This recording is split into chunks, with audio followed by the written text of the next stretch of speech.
Hey everyone, welcome back to the channel. Today we're diving into a fun static routing lab. Static Routing Lab Simulation 13.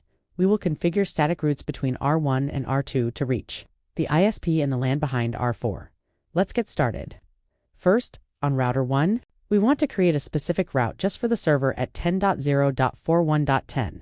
We'll use a host route for this, pointing to R2 as the next hop. The command is r1 config #IP route 10.0.41.10255.255.255.255.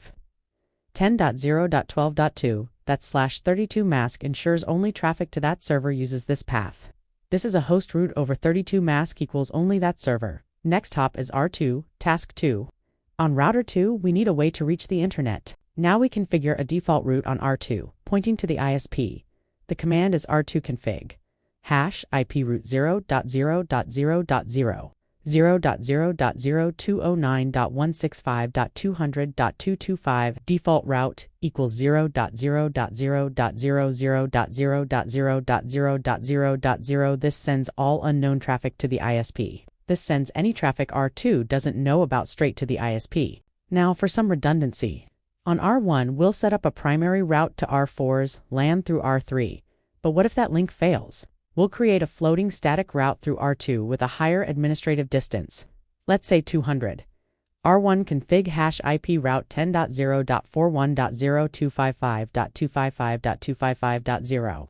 10.0.12.2, 200. This backup route will only activate if the main one goes down. Task for R1 prefers R34. 10.0.41.0.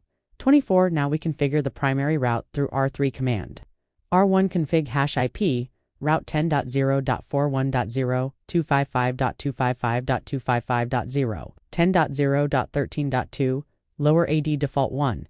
This is the preferred route. Finally, don't forget to save your work on each router with write memory command. Thanks for watching, and I'll see you in the next lab video.